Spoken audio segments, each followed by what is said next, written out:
Good afternoon. I'd like to call the meeting on February 2nd to order. Our first order of business is to welcome a new trustee, Mr. Guillermo Velasquez. Thank you. Would you like to say a few words? Yes, thank you, everyone. It's my pleasure to be here. I am honored to be part of this board. And I am Guillermo Velasquez. I am the Executive Director of the Pittsburgh Hispanic Development Corporation. We are a community and economic development agency in the Pittsburgh region. We focus solely on economic development, and we have three main programs. We have a business incubator where we help Hispanics to start their businesses and go through an educational program to be successful. We also have a housing program where we help people to have access to rental properties and home ownership. And lastly, we have an employment program where we connect candidates with potential employers. And a lot of the candidates that we support and help doesn't necessarily have to be fully bilingual, but there's some people that have a difficulty to connect with employment many times. And we coordinate or sponsor events because we think events that have a Latino theme behind are important to welcome Hispanics in the region. So I'm happy to be part of this group. One of the important things to make someone successful is to be educated. So I think education is important, and I hope to bring something to the table, perhaps connect the community with what the college has to offer and see what I can contribute. Thank you so much. Well, welcome again, and we're very happy to have you. Thank you. Mrs. Richardson, can you do roll, please? Absolutely. Elaine Arrington. Sean Burton Falk. Present. Jay Costa. Present. Daria Crawley. Marian Eisenreich. Present. Elizabeth Fishback. Marty Eisler. Here. Kevin Kinrose. Elizabeth Monroe. Here. John Palmieri. Here. James Sacco. Here. Emily Smokoff.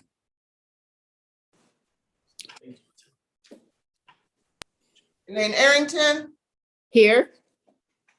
Gilmore Vasquez. Present. Jessica Wheeler. Here. Madam Chair, we have quorum.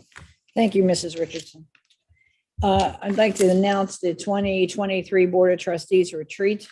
The board will hold the annual retreat on March 2nd and March 3rd. Dinner will be served immediately after the board meeting on March 2nd, and we will reconvene at 9 a.m. on March 3rd. The retreat will end at 1 p.m. on March 3rd. Any questions? Okay. Has everyone had a chance to review the minutes from last month's meeting? If so, I'd ask for a motion to approve. Moved. Second. Thank you. Any discussion matters, comments? Having heard none, I'll call for the vote. All those in favor, say aye. Aye. Any opposed? Motion carries. Thank you. The Dollar Bank presentation on the agenda for this meeting has been postponed. And we're going to move to a resolution to recognize Mona Generette, PhD, for her service. I'd like to read a resolution into the minutes.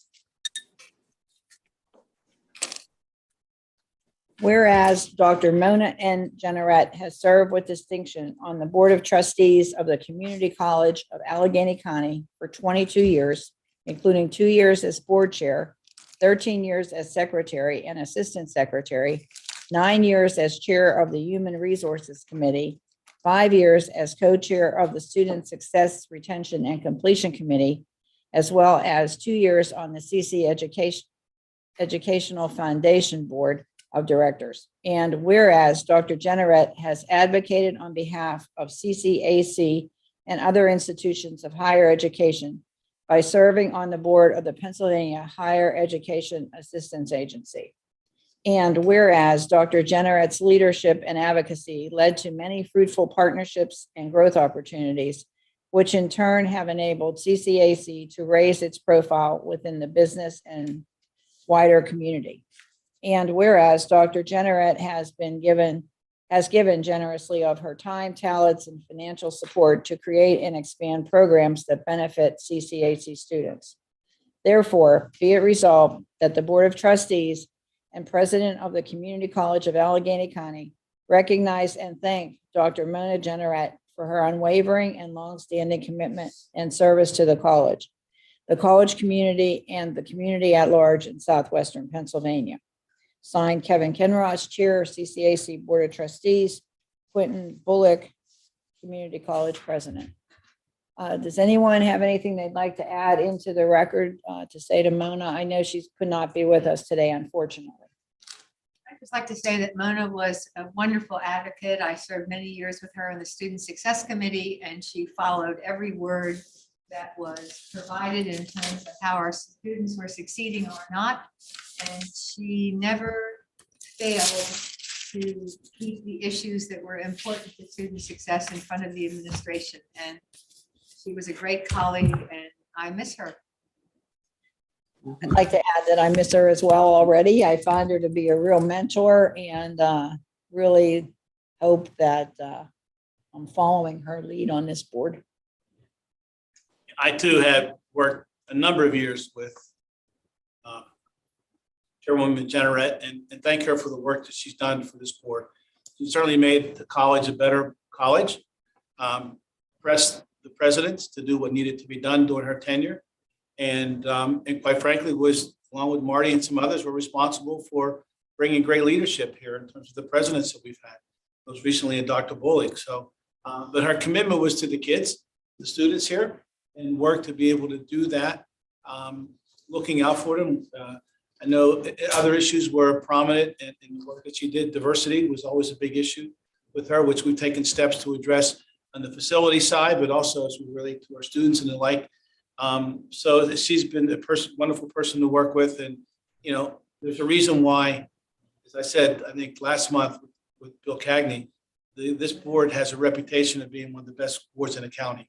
And there's people like Mona Generette, Bill Cagney, and Fred Tiemann, and so many others, some on the board now, that make it what I think is really a high quality, high functioning, committed board of trustees that help advance the college's mission along with the administration. So, and certainly Mona Generette is in that mix. Thank you, Senator. Anyone else?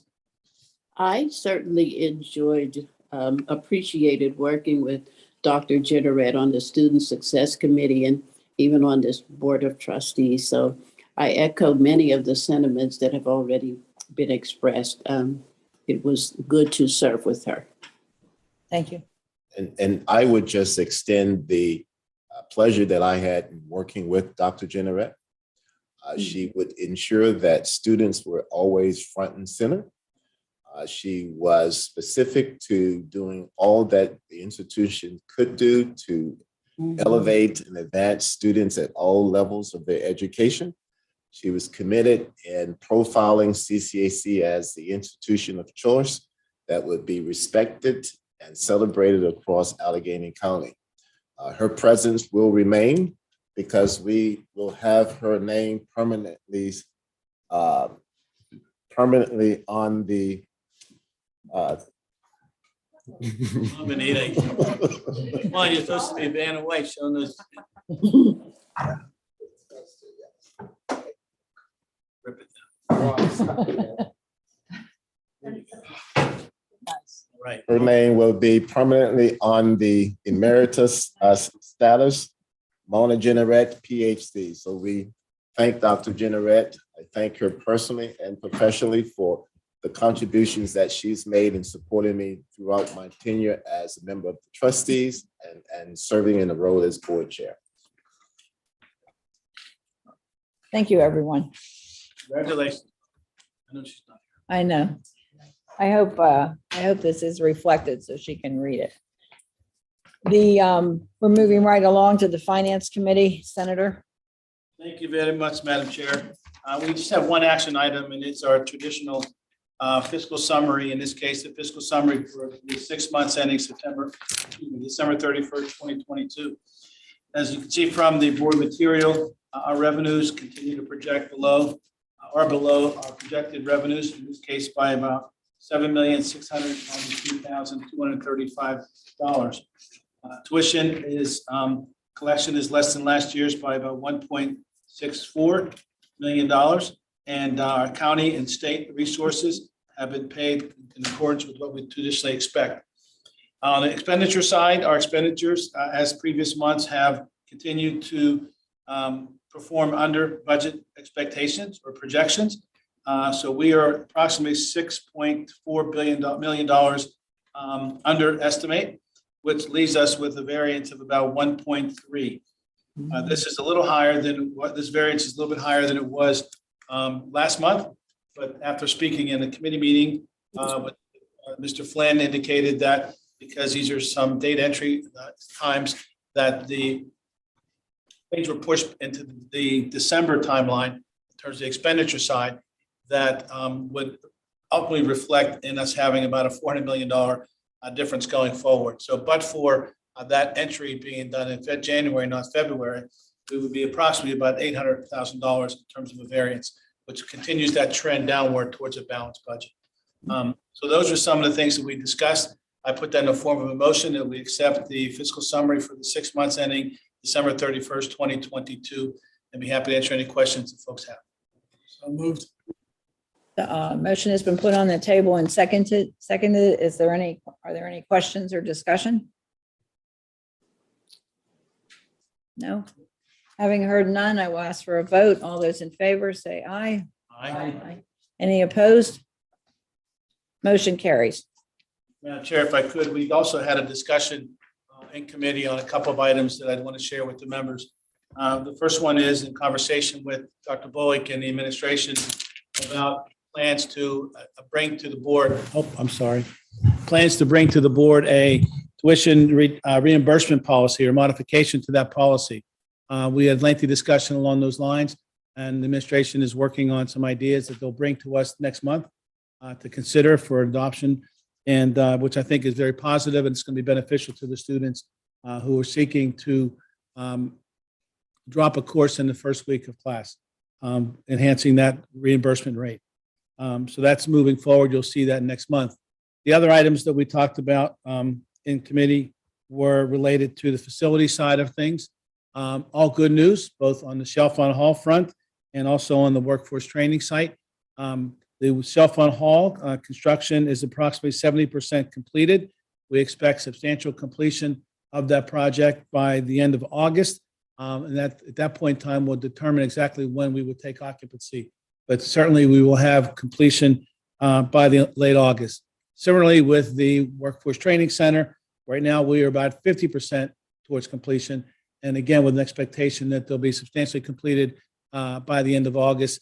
And again, depending upon permitting and other factors, will determine exactly be able to pinpoint a particular date for occupancy at that point in time.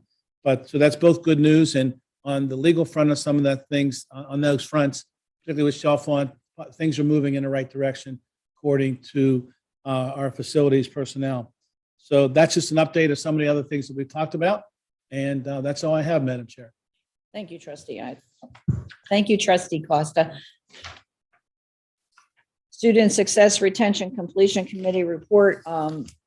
I chair that committee, so I'm going to let the two speakers we had at our meeting summarize their presentations. They were really well done, and I especially can't give them justice, so I would prefer that they do it themselves. Jessica? Good afternoon, everyone. When I give these insight reports, I usually like to review my activities and accomplishments from the month prior. However, the month of January was our winter break, and I encouraged our students to really reflect and rest over that break. And I like to share a quote by the activist and author Anne Lamott. Almost everything will work again if you unplug it for a few minutes, including you. So we really celebrated rest and reflection, and now we are full force this week with courses. What I am currently working on is gathering information from our mathematics department. Last month, we were somewhat disquieted by some information that we received about the completion in our math department. So I am being assisted by diversity and inclusion specialist Ilya Coleman, and we are gathering anecdotal information from students and professors in the math department. And I hope to have a report on what is going on, boots on the ground in the math department. And I hope to have some information when we meet next month. So also what I was excited to do, and these students were excited to participate, is spotlight two of our students that are hardworking and friendly students on campus. First was Kaylee Zimmerman. She is in her second semester at CCAC, and she will earn an associate's degree and then move on to Point Park for a bachelor's degree in business administration. Her favorite part of CCAC are the students and the advisors because they are helpful and understanding. And lastly, my good friend, Denisha Middleton. She has a great quote that we'd like to share with you. You can achieve everything that you want, no matter what odds may be against you. And I encourage every last one of you to keep pushing. Denisha is in her fourth semester at CCAC, and she is in the Allied Health Department. Her goal is to be a neonatal intensive care unit nurse practitioner. So that's all I have this month. Thank you. Thank you, Trustee Wheeler. Dr. APJ, are you on here? I am. Good afternoon. Afternoon. Dr. APJ gave us a report on guns down, level up. It is really an interesting and worthwhile program. Doctor? Thank you. CCAC was awarded a Pennsylvania Commission on Crimes and Delinquency grant focused on gun violence prevention and intervention. We applied for the grant in 2022. We are pre-awarded in January of 22, fully launched by June of 22.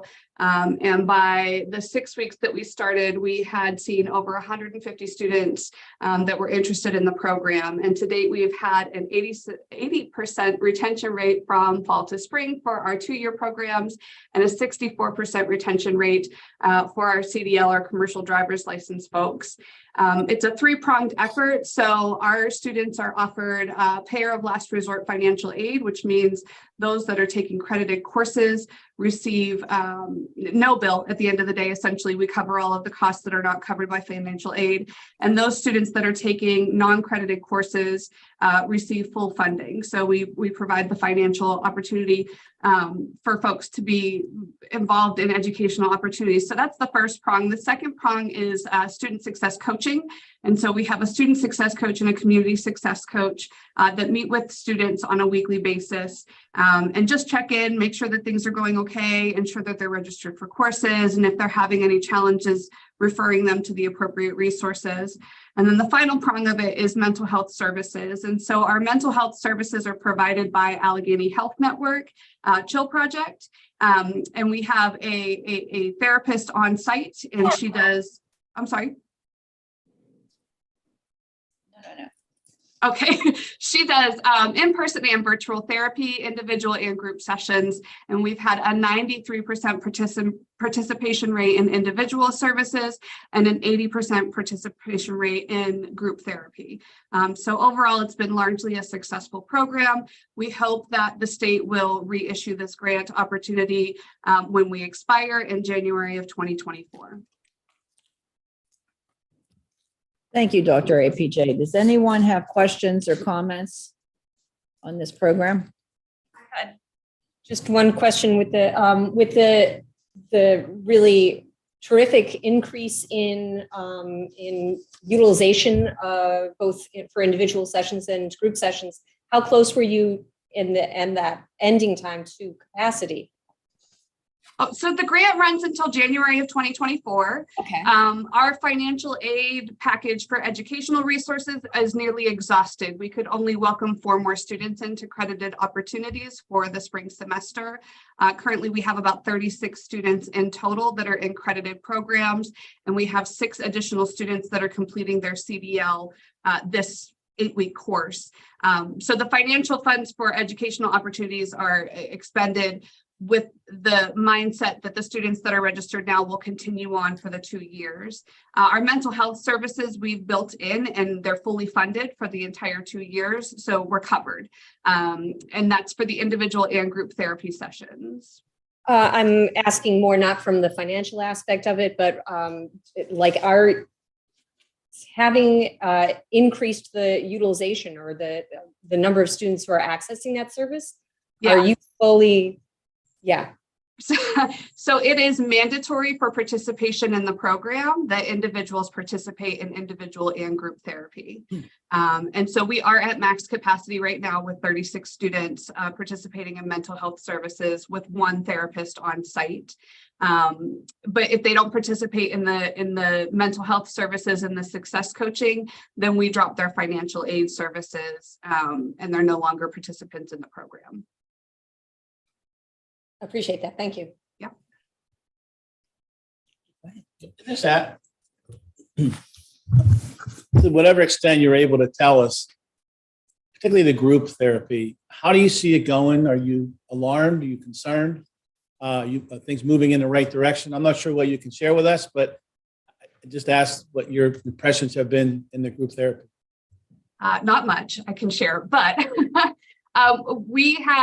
so this is building the ship as we're sailing it, right? Like this is a brand new program. The state doesn't necessarily know how to work with us. We're the only institution of higher education that's received this financial award. And so it's a little bit complicated in terms of how it is that we provide support and how it is that we track that information. So what we learned in the fall semester is that group therapy was not necessarily utilized in the way that it could be because we had it on site. So for this semester, we've transitioned into virtual group sessions, and there's been a higher participation rate in virtual group sessions than there were in in-person group sessions.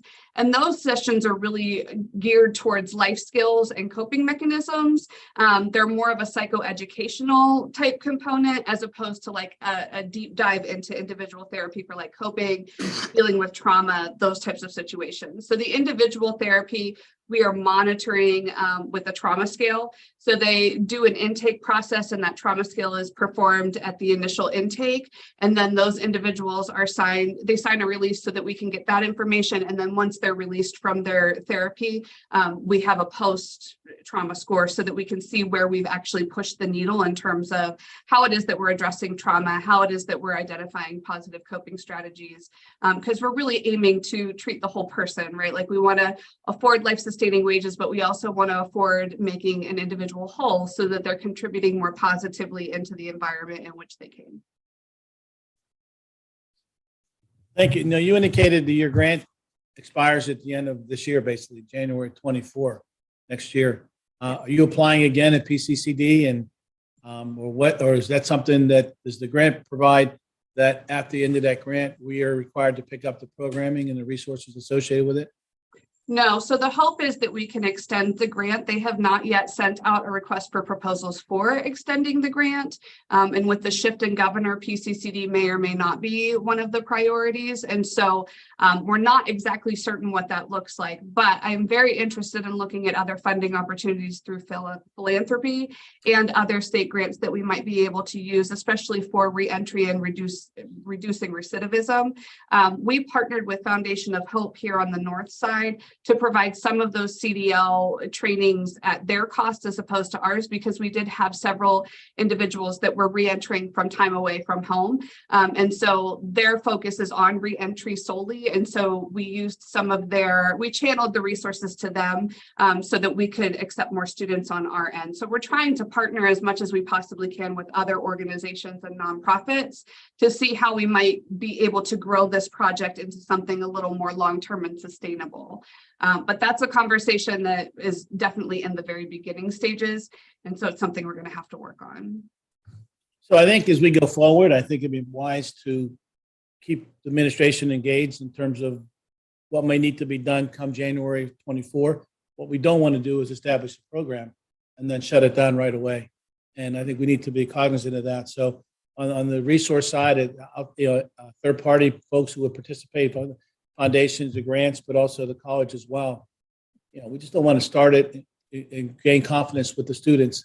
And by word of mouth, others want to participate, I guess. that we, we don't want to end it real quick. So make sure we stay Yeah, engaged with that. Sounds like absolutely. you got a couple of fans on the board here, so. Well, I mean, just to kind of give you a sense of where we're at, because our student success coaches, I was intentional in hiring folks from within the community, right? So we have individuals that have high social capital within Homewood Rushton and are able to provide that very relatable, intentional interaction.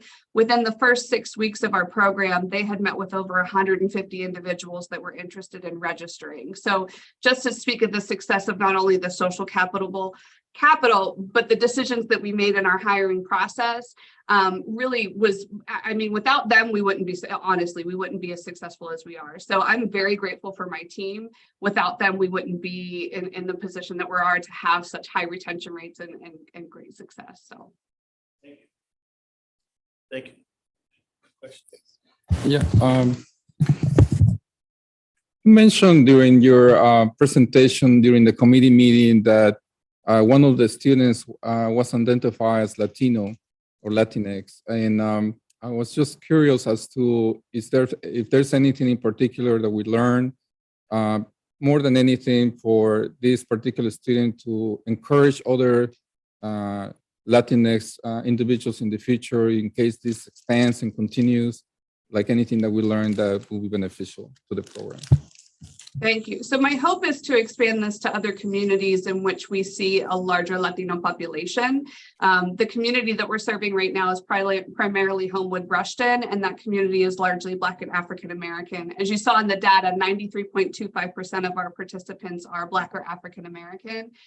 So if we're continuing this program forward, I'd like to be more intentional in reaching other pockets of individuals so that we can be that holistic approach, but also reaching the needs of all of our populations as opposed to just focusing primarily on one. We had to be specific in where we targeted our efforts because it was a specific gun violence prevention grant, and Homewood Rushton is kind of the epicenter of gun violence in the city right now. So we use that as the model for this program, and now that we see success, the hope is that we can extend it to other areas. You mentioned Homewood Rushton, Community Empowerment Association. Is that one of the partners that you work with? I mean, they're literally almost across the street, right? They are across the street. Yeah, so we've had, so in addition to all of the work that we're doing internally with education, we also do community outreach. So I've engaged in over 33 engagements with our nonprofit organizations and in advocacy capacities. So we do have relationships with Community Empowerment Association, with the Neighborhood Learning Alliance, Operation Better Block, Foundation of Hope. So there's really that outreach connection as well as the internal support. So we are intentional in trying to bring in as many nonprofit organizations as we can.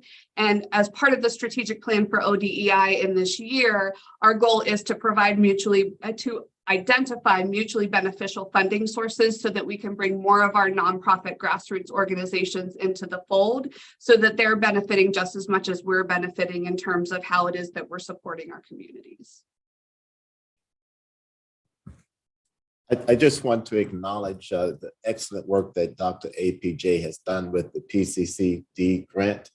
It has really demonstrated the value added when you invested in the community, you engage community stakeholders, because that's the relationship that's established, and then they follow them to Homewood. So this is helping, again, to grow an area and engage a population into meaningful workforce training initiatives.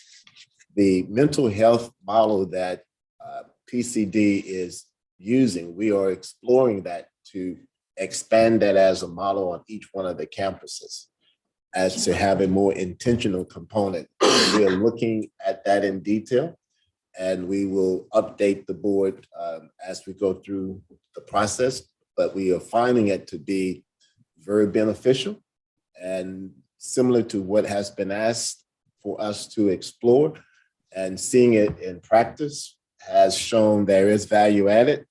And that is our goal, is to find a way to replicate and have a presence on each location. Thank you so much, Dr. APJ, and congratulations again.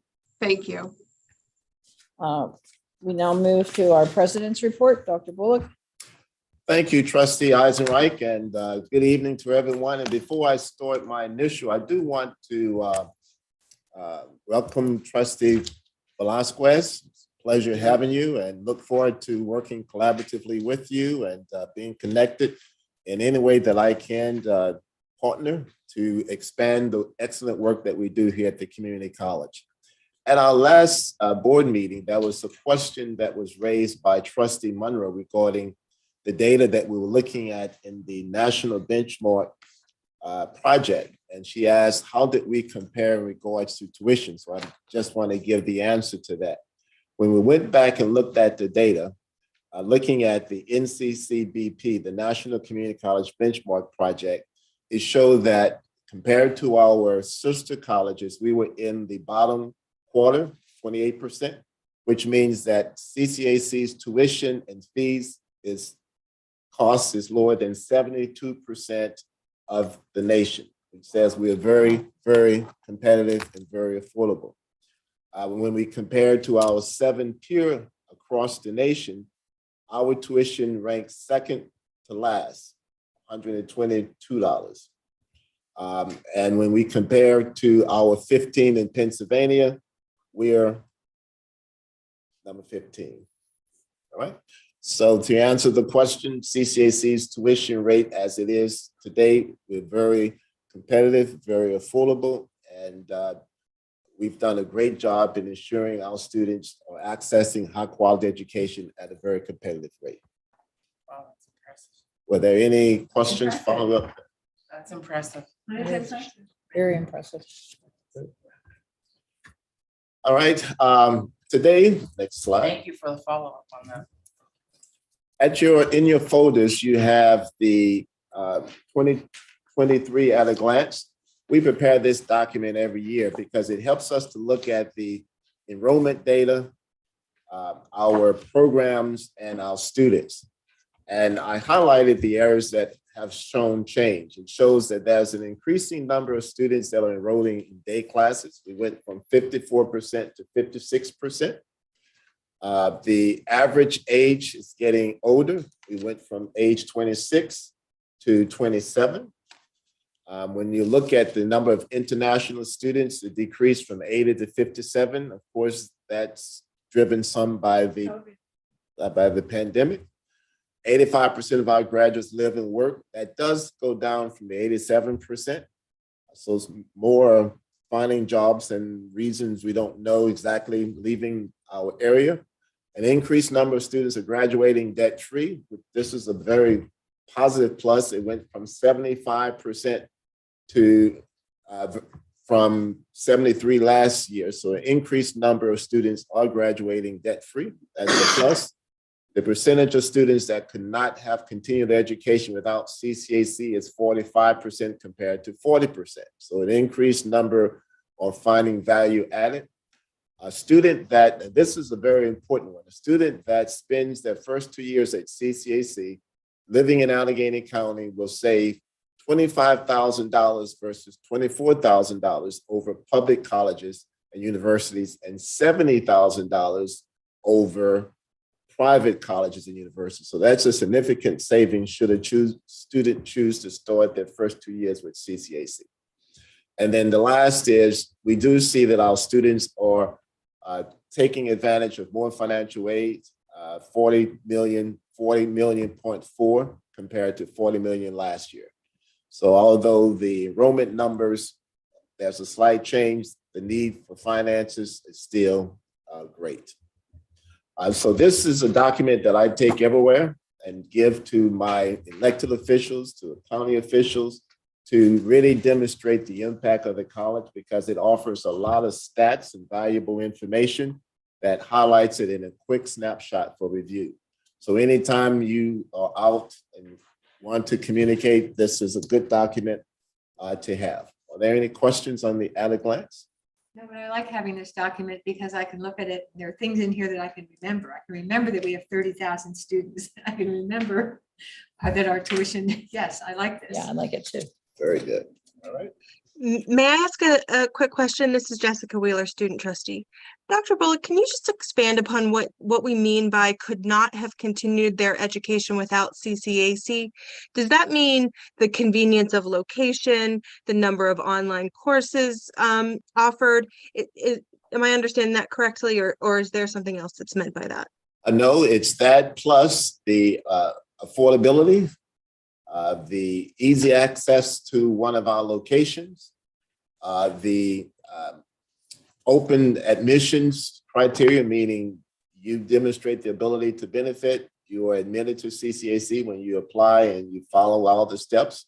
So all of those factors contribute to the ability to accommodate a student who would not have been able to achieve. And we have to also keep in mind, we have a large percentage of first-generation college students who do not understand college. And when you come to the community college, there's a welcoming of students and helping students understand their options, providing that reinforce you can do this, align them with the supportive services, ensuring they get the financial aid, engaging them in leadership development and student clubs and organizations. And when you see them begin to blossom. They see themselves being something more than what they may currently think they could do. And then the ability to engage with our distinguished faculty, our leaders across the college, all adds up to contributing to a student that will find the college as a welcoming institution to come, learn, and grow. Yes. 75% graduating debt-free is huge. It's huge. Yes. I mean, It is. how does that happen? Is it income-based with families, or, I mean, I'm just trying to put my arms around that. I mean, there's programs we offer. Is it federal grants, FIA grants and the like? Well, when you look at our cost of $122, and we have worked diligently to keep our fees affordable at cost, and we ensure that students have access to Pell. 35% of our students apply for Pell, get Pell. You have another percentage of students who are not eligible for Pell because they make $1 more than what they would be eligible, so they get student loans. And then we increase the access to scholarships to the Educational Foundation, which helps to remove some of those barriers. You can go to CCAC annually for about each semester for about $2,200, and the Pell Grant is $70,450. I believe that's the number, and that difference is what's refunded to the students at the end of the 30-day of the semester. So if you can get the funds to cover the cost, full-time, part-time, and the majority of our students are part-time, so that lessens the overall cost. That in itself allows a student to either be able to get on a payment plan, apply for a Pell Grant to cover the cost, apply for a scholarship, and with the additional Dr. Charles J. Martoni scholarship, that helped because that covers one whole class. So those combinations have contributed to helping students minimize loans, which is part of the plan when they apply for loans. Our team does a great job explaining what's a grant, what's a scholarship, what's a loan, because it's easy to say you're eligible for $20,000. Oh, where do I sign? No, you don't want to sign. Just understand what that means when you get a loan. You have to pay it back. It's not money that you can go. And if you should stop, understand you have to begin paying that loan back within 3 months or 6 months. And if you don't pay, you default. In all good intentions, you can forfeit the ability to get through. And that's one of the reasons why we are advocating for that increased Pell, because so many students can benefit. And the current legislation is proposing another $500 in Pell. So that would be one more bonus that would be added to. It's a great selling point. Yeah, we promote it Most heavily. folks would have to hear that. Yeah, I think that's great information that I can speak for a community that sometimes doesn't understand everything. That it's something that has to be explained in detail and so on. And I'll be happy to participate in any efforts towards international students. I think there's going to be things that I can contribute to that. So if I can be part of that, I'll be happy. Excellent. And if you have organizations or communities that we should come to speak to, share those names. We'll follow up a schedule and come and make a presentation, talk about college, talk about the admissions process, any financial aid that they may be eligible for, and how to apply for the aid. Yeah, and it's a presentation not just to the students, but to the parents. Right. And some of the parents may not be fully bilingual. So I think it's important that they understand in their language what it means and what advantages they can have. Right. Very good. Do we have like bilingual navigators? We use a translating service, which helps us because we do get multiple languages. We do tap staff. We do have staff that is bilingual, and we have used them to assist us. We hired a bilingual community outreach staff this summer that works out in the community. Okay. Yes. In the next area is the middle states. Of course, that's important to all of us. We're looking at the self-study that we have to prepare. We call that the self-study is what demonstrates the institution's commitment to continuous improvement, which you frequently talk about in student success, and how we use those strengths and sustain the institution. As part of this study, it will engage the college in a careful analysis of our priorities, respond to the challenges that have been identified, respond and identify and adopt to the innovative practices that we must achieve as an institution, adapt to the changes in higher education sectors, things that come to us that are promising practices, and then best serve students and society more readily. To do this, we appoint a self-study steering committee, which is in progress. This team will be finalized this semester. Bina Mouche, the Associate Vice President for Institution Effectiveness, is the lead for the team. We are scheduled to have our on-site visit in academic year 25-26. So we are ahead of the game, but it's important that we be proactive versus reactive to really tackle. We went from 14 standards to 7 standards. Although it's fewer, all of the standards are integrated into the 7. I am leading a team site visit in New York, so it's given me a firsthand review of the process. So as we go through this, it would help me, I can help our team ensure we're doing X just by what I'm seeing in my review of other institutions. So it's that time of the year, and we are gearing up to ensure that when we go through the visit, we'll hear compliant, compliant, compliant, compliant, compliant. That's the goal. All right, any questions on the self-study on Middle States visit? Next, workforce development highlights. I wanted to highlight the important role that our non-credit side is doing, because there are a lot of jobs that require short-term training that is not college credit, that is in high demand, that we are actively responding to. And one specifically in there that I know Trustee Costa was actively involved in over the summer, talking about the paramedics.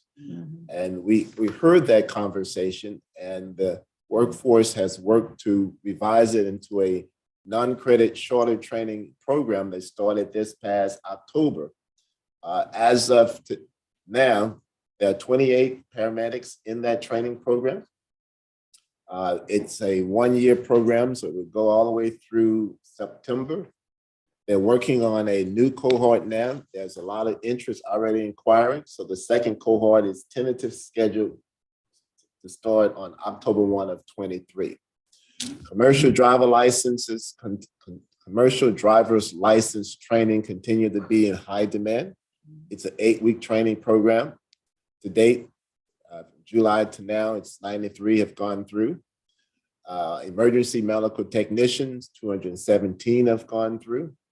Emergency medical response, 90 have gone through. And the difference between an EMR and an EMT, one can't dispense some type of drug. It's a shorter training, about 20 hours difference, but they work similar responsibilities, but can't do certain things with drugs dispensing. And then the certified nurse assistant, 73, we have very strong partnerships. We have about 100 on the waiting list to get in that program. And the reason that the waiting list is where it is finding faculty to teach the CNA, because it's certain requirements. You have to have worked in a long-term care facility. And you just don't see a lot, but we've been working through. But we have 100 waiting to be trained. We partner with the Canes facilities, which has also given us a creativity for how we can do it with the county, all the nursing homes. So it's in demand. We've been using funding sources through the WIOA High Priority Occupations, the Ali Kiski Foundation, the Goodwill Ignite Grant, the PCCD grant, the PA Training Fund, the self-pay, and by an employer. So there are multiple sources that have been used to support many of these short-term training programs. And the good thing is the wages are very competitive. The highest paid one, of course, is commercial driver license.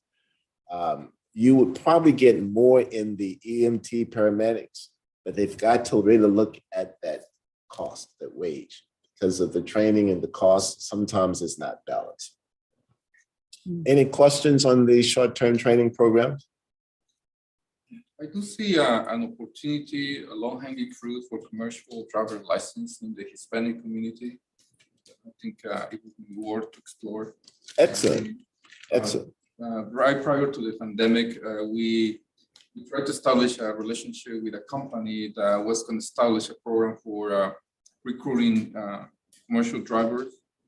But then the pandemic hit, and so then it never happened. We didn't re-engage that, but I think I didn't know that you had this. Yes, we do. It's a very popular. We do day and we do evening. Our program is now located at the Boris campus. We also established a testing site, so we do testing. So it maximizes the experiences, and we relocated it to Boris, which has been a plus. We were in Washington County. We moved from Washington to Boris on site, so we removed made it more convenient for more to access. Dr. Bullock, what is the placement rate on this? Because it looks to me like it could be 100%. Yes. It is 100%. Yes. Okay. We have almost 100% pass rate for the CDL, and it's in the 90s, and they go back and they take it. So I say pass rate. They may not pass the test first, but they go back and they get it. Placements, they're waiting for them to pass. And as soon as they pass, they're hired. And the EMTs? EMT, yes. Same thing? All of Yeah, them? they're being asked to come to some of the surrounding counties to offer those trainings because of the need to do it. And we are exploring that as options. So the demand is there for all of those areas of training. That's great. And this falls under our Public Safety Training Center that also does the fire vest program. I didn't report on that today, but that's also part of this same cluster. Any other questions? All right. Then the next is our tech-wise. You recall last year, we were so excited to be a part of the Google sponsored training program. The TechWise program is designed in partnership with the Talent Sprint, global innovator in transformational deep tech training.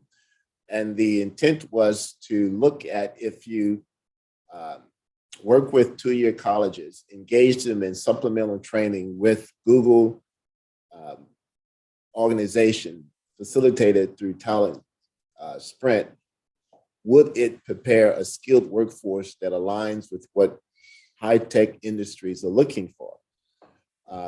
CCAC is one of the only community college that was accepted last year. This program has had great success. We had 25 students admitted, it's 24 still in, which is a good tenure. They will finish this program this summer. One of the perks is they get tuition coverage, $5,000 summer assistance to cover what they would generally do in the summer to remove the barriers so that they can be engaged in the studies.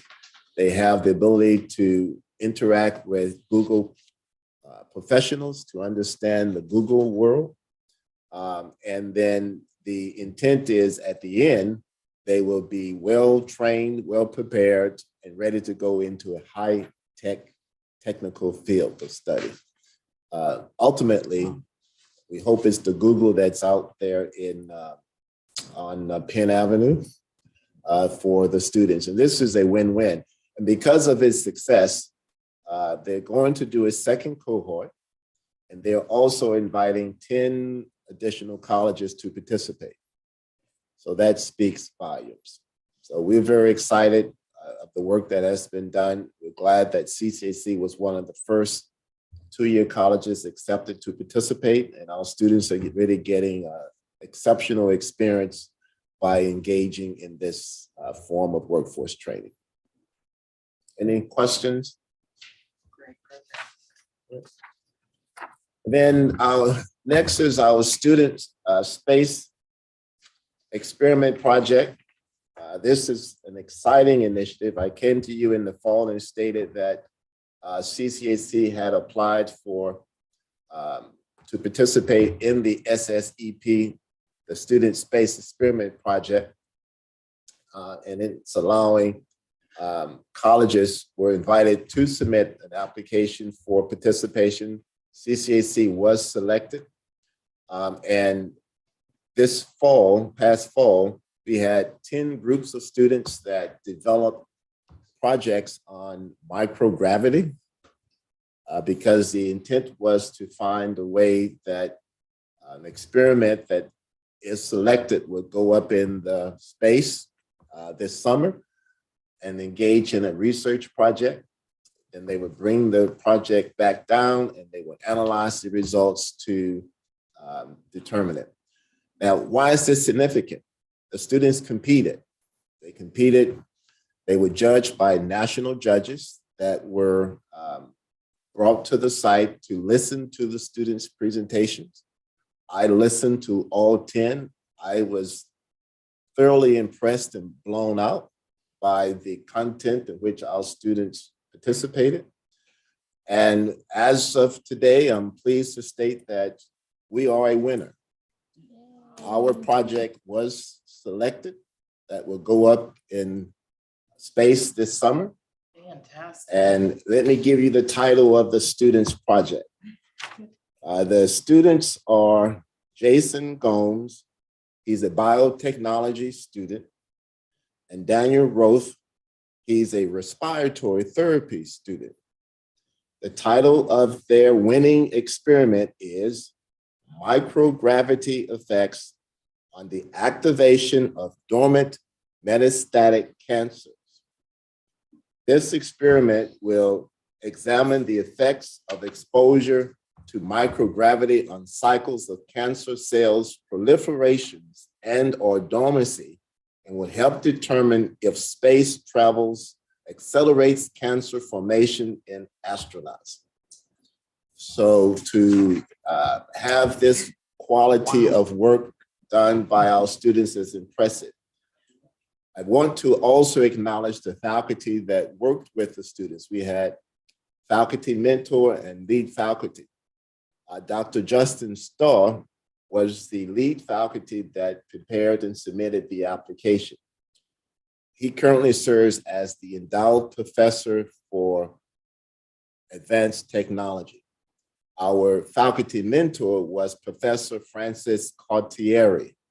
He's an adjunct in our sciences, but he worked very closely with the students. The students come up with the idea, they help them put it into the format where they have to be able to thoroughly present and explain what they are talking about. They presented it and discussed it in front of the judges. The judges reviewed it, and we were notified last week. It was, a release went out. Today is yesterday. We are getting a lot of national attention for more conversation to discuss it. The students will be invited to go to Florida this summer for the actual launch. Their experiment will be on the launch for the astronauts to do the research. When it comes back, that data will be analyzed to determine what impact does microgravity have on metastatic cancer. So although it's virtual, I can't help but give the students, faculty, and staff, and all those involved a round of applause. Get the press release to us? I don't think I saw it. Did they share with the board? I will make sure, if it didn't go out yesterday, you will get it after the meeting. Should hook them up with Astrobotics right around the corner. Well, that's where we did it through. Oh, you did it through them? Okay, I missed that part. Okay. That was the connection. I reached out. They reached out to me. I followed up and connected the team with them. So the competition was at Astrobotics. I didn't realize that. I'm sorry. Yes, it was at Astrobotics. Wow. So they have been very pleased with the partnership that's been established, and onward and upward. Any questions? Good stuff. The legislative summit. Trustee Kinross and I will be traveling to Washington, D.C. to participate in the annual event in Washington that brings all of the community colleges, leaders, members of the trustees, presidents to talk with our elected officials about higher education matters, post-secondary institutions, any of the legislations that's on the floor, engage with speakers that will speak to the entire body. It will also allow us a chance to meet with our delegation. So we have scheduled some meetings. Trustee Kinross and I will be meeting along with Senator Fetterman, Mr. Casey, and the Office of Health and Human Services, and a couple more. I don't have that list with me. So it will be a very beneficial meeting, great networking, great engaging. We get information, we bring it back so that we know what our next steps should be. Any questions on the summit? All right. And then this next is as a way to inform our Allegheny County delegation, state representatives, and senators, we're going to host a lunch briefing here at the college on March 10th. We invite members of the trustees to join us in that conversation. It's an informal conversation where we will update them on what we are doing here at the college specific to workforce, because there's a large emphasis in how are we responding to our region's workforce needs. We have a lot to share and to talk about. We will also talk about the annual state budget appropriations, because it will be after the time in which Governor Shapiro would have announced his budget, so we can provide feedback and thoughts on the operating capital assistance and other priorities that have been identified. And then delegations, we want to also get from our delegates any ideas or thoughts that they may be aware of that we are not currently working on to enhance what we are doing to be more responsive and supportive of the students that we serve. So that is scheduled. The invite has gone out. We're getting responses, and we hope that any of you will be able to join us to be a part of the conversation. Is that here? Yes. Right now, it's scheduled for this room. Thank you. And You bring the students provide the lunch. what's that? Students make the lunch? No? Did we do that in the past? Yes, I will ask. I'll I think ask. it's a nice feature. It is. I think I it's will. great too. I'm always advocating for that. We have used them for many of the meetings this year. I'll ask for that date. And then next we have just a general update on the HVAC COVID mitigation project. The installation of all the lighting will be completed in March. And that's across all the campuses and the locations in which it has occurred. Programming will continue through the summer, but overall, the project will be completed this year. Right? It's working well. It's offering energy savings, the ability to control the airflow within spaces to minimize the spread of the COVID virus. It has already generated savings to the college that's been refunded back, so it was a very positive move. And then the last is the Community College Annual Meeting and Advocacy Day. It will be held this year on March 27th in Harrisburg at the Hilton. It will have our council presidents meetings, the affinity group meetings, which includes academics, finance, communications. The PA Commission will report out to the membership. We'll have a keynote speaker and a policymaker panel. The board directors and Trustee Eisenreich has attended in the past. Trustee Catney has attended, Trustee Costa. And then at the end of the day, we have a great celebration with the All PA Academic Awards, where we recognize our students at an awards program, which is a great time for all of the colleges come together. Generally, we do the Advocacy Day the next day, but we are not. We're going to come back in April to do the Community College Day, where we bring students to talk with our elected officials. I believe that's my. We know if we have any All-Americans this year? Yes, we will announce them next month. And then just some brief recognitions. Trustee Costa and I were recognized in the city and state Pittsburgh Power 100. They had a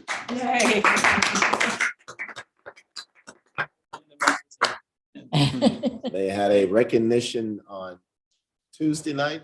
Yes. Yep. Tuesday night. And then I was also recognized in Pittsburgh Business Times Power 100. Hey. Any questions? Any I have a quick questions? question, not to belabor this, but I have a broken oven. And when I called Don's Appliance to schedule a service appointment, they said, well, we're into mid-March. And I said, well, how could I possibly have to wait a month and a half to get my oven fixed? And he said, nobody wants to go into fixing appliances anymore, and they're complicated. We can't get people to work for us, and nobody knows how to do it. Oh, so do we do that? Or do we help people learn how to fix appliances? We do not have that now, but I will take that to workforce to see if it's an area that we can It's explore. unbelievable when I said to him, 6 Took me weeks. 3 months. What? It was 3 months for mine. Really? Marty, what's the problem with the appliance? The valve for my oven won't turn on. I'm gonna tell you, there's a guy. Can we adjourn first? All American. I'm sorry, go ahead. Yeah, can I have a motion to adjourn, please? I so moved. Second, Second. meeting adjourned. This guy on Penn Avenue.